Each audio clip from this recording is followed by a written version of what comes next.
Hi, friends. I'm so glad you're here. Home is supposed to be the place you come back to where you exhale, reset, feel safe.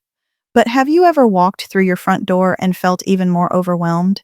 Like somehow being at home feels heavier than being out. And the biggest reason is the mess. That low level tension of things piling up around you, laundry on chairs, stuff on every surface, that drawer you don't even want to open. It adds up. And for a long time, I thought the only way to fix it was to just try harder or be more organized. But the truth is, what really helped me wasn't working harder. It was changing the way I thought about tidying. Little shifts in mindset that made a huge difference in how my home feels and how I feel inside it. So today I'm sharing 10 mindset changes that helped me let go of the guilt, keep my space cleaner for longer, and finally stop seeing cleaning as this exhausting, never-ending punishment. Let's get into it. And we'll start with the smallest, simplest change, but honestly, one of the most powerful.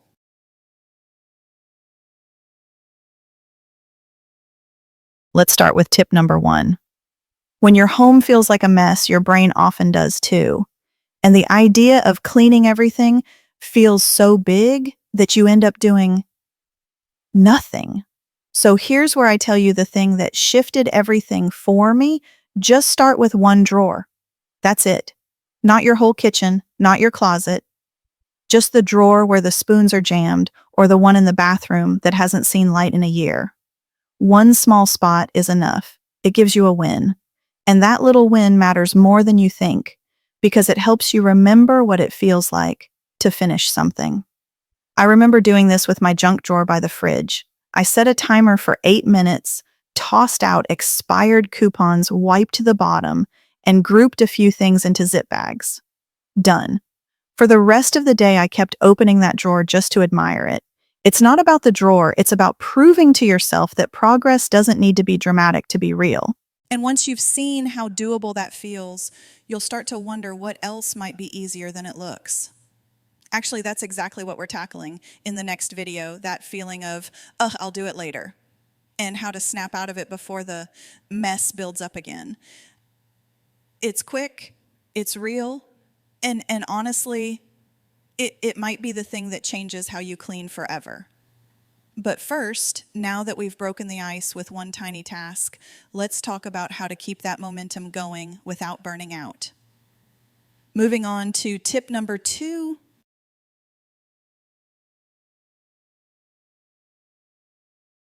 Now let's move on to tip number 2.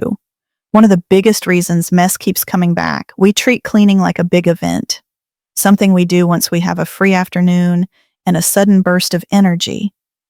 But life doesn't hand out free afternoons very often, and waiting for motivation is a trap.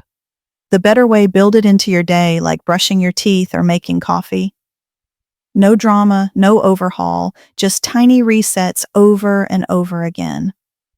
For me, this started with 3 minutes before I left the house.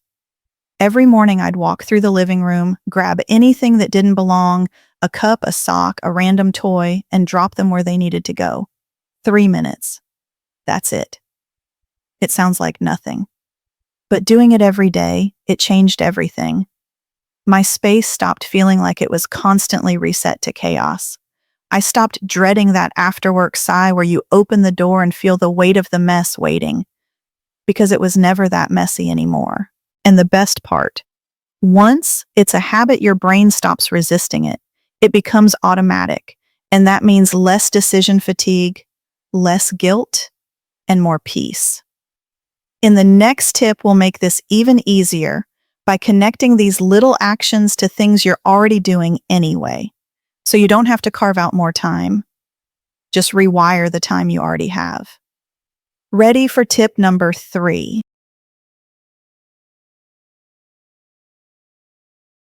Here comes tip number 3. You know how you brush your teeth without thinking? Or how do you always check your phone when the kettle's boiling? That's habit pairing. And it's a game changer for staying on top of clutter. Instead of creating new time to tidy, which, let's be honest, feels impossible. Some days just tie a tiny cleaning habit to something you already do.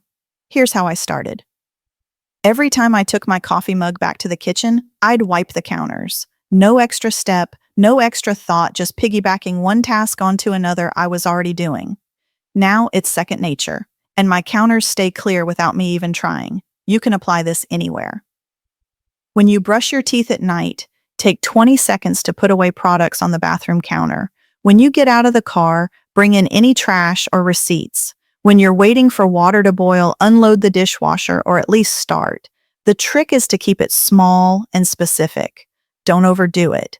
Don't try to clean the whole house while cooking pasta. Just let one simple action trigger another, and slowly your space starts to manage itself. And when your environment supports you without effort, that's when you start to feel a little lighter inside too.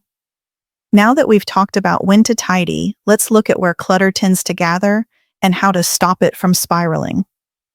Tip number 4 is coming up.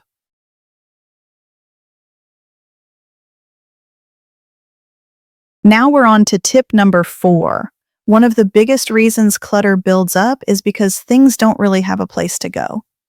We finish using something, and instead of putting it away, we just set it down somewhere on the counter, on a chair, on top of the fridge. You know the spots.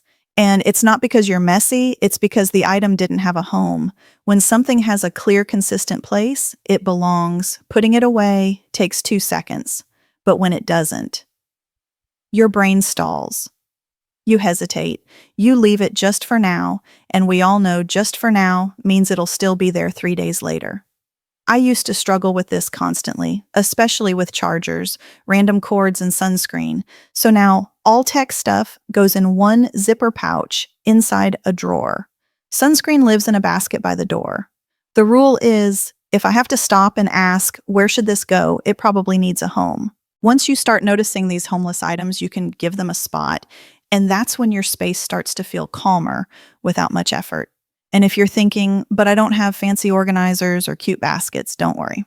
That's exactly what we'll talk about in tip number 5.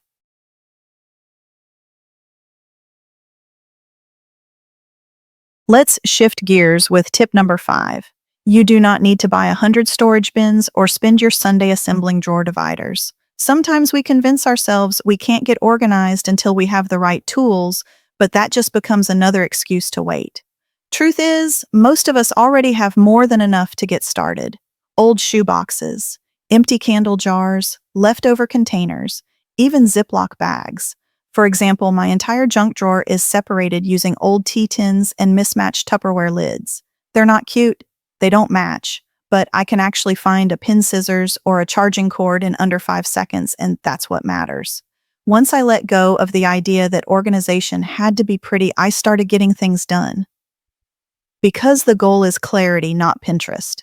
This mindset doesn't just save you money, it removes the barrier that says, I'll start when I have the perfect setup. You start now, with what's already in your house. And that alone is empowering. Next up, let's talk about one of the most common clutter traps in almost every home paper, bills, notes, mail. It all adds up fast. That's exactly what we'll tackle in tip 6.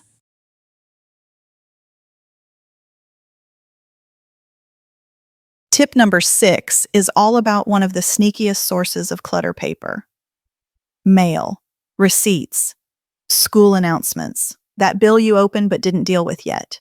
They pile up faster than we expect, and the mental load they carry is just as heavy as the physical mess. Here's one shift that helped me stop the overwhelm before it starts.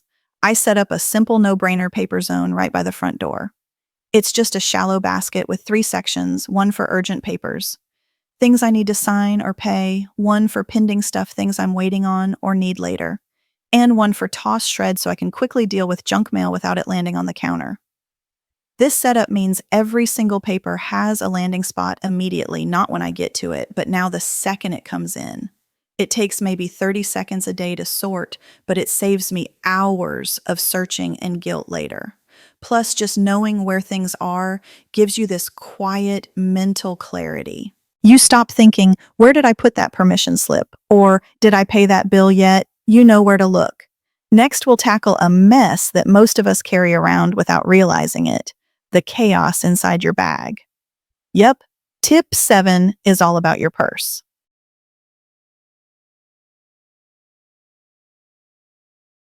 Okay, we're already at tip number 7, and it's something no one warned me about, but quietly made my everyday life feel heavier than it needed to.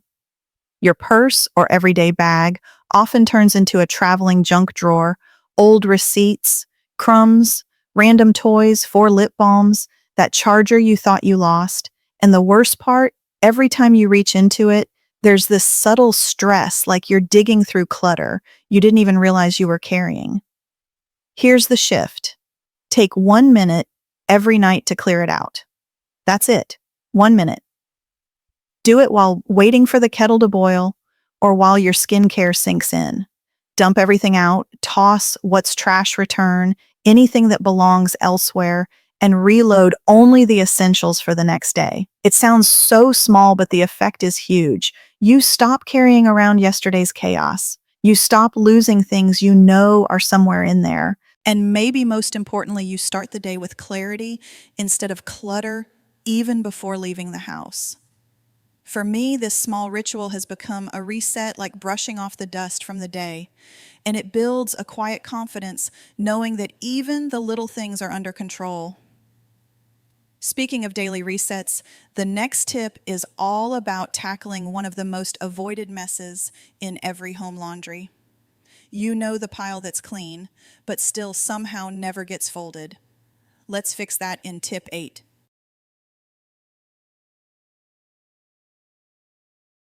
Let's take a moment for tip number 8, and this one hits close to home for so many of us. Laundry that's washed, but still sitting in a basket, is a universal experience. You've done 80% of the work, but that last 20%, folding and putting it away, it somehow becomes the biggest hurdle. And the longer it sits, the heavier it feels. You see the basket, and instead of feeling accomplished, you feel behind. Let's change that by attaching laundry folding to something you already do, like watching YouTube or Netflix at night. Literally bring the basket into the living room, spread out the clothes, and fold while watching your favorite show. It doesn't have to be a separate task, it just needs to be a background habit. For example, I now fold laundry during the first 10 minutes of my evening video time. No pressure, no guilt, just a quiet pairing of one mindless task with one enjoyable routine. Why this works? It turns a chore into a no-brainer. You stop waiting for a free moment to fold, and you stop treating laundry like a mountain that needs full attention. Instead, it's just a small part of your everyday flow, like brushing your teeth or making tea. Now that we've tackled the laundry monster, the next mindset shift is about managing what comes into your home before it even becomes clutter. Let's talk about that in tip 9.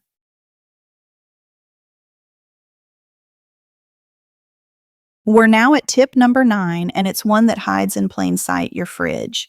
You open it thinking, I'll just grab a snack, but what you see is half a lemon from last week's sauces from last month and leftovers you forgot existed. Suddenly, instead of making food feel easier, the fridge becomes another source of stress.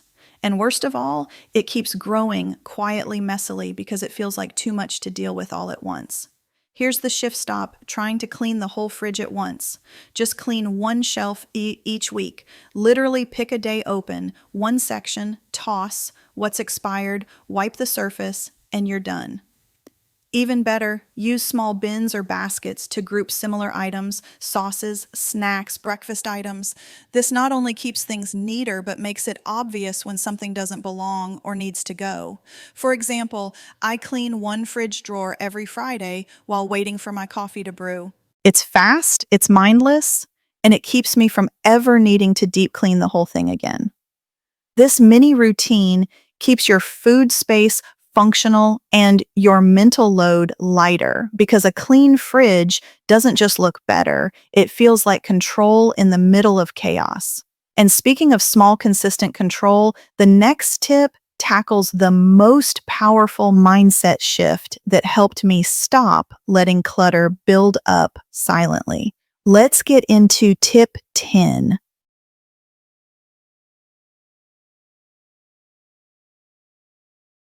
And finally, we've made it to tip number 10, the one that changed how I saw myself. If you've ever looked around at the mess and thought, what's wrong with me? Why can't I just do it? You're not alone. But let me tell you something that took me years to believe.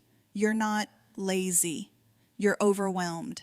So many women carry mental checklists longer than a CVS receipt, meals, laundry, work, emails, school forms, emotional labor, everything. And when your brain is already maxed out, of course, folding towels feels impossible. Of course, dishes feel like a mountain. What helped me shift was seeing decluttering not as one more thing to do, but as a tool to reduce the noise. Every item you clear is one less thing your brain has to manage. Every small routine you build is one less decision you have to make later. So instead of beating yourself up for not having energy, try asking, what system would make this easier on my tired self tomorrow? That's the real work. Not pushing harder, but designing a home that supports you even on the days you're running on fumes.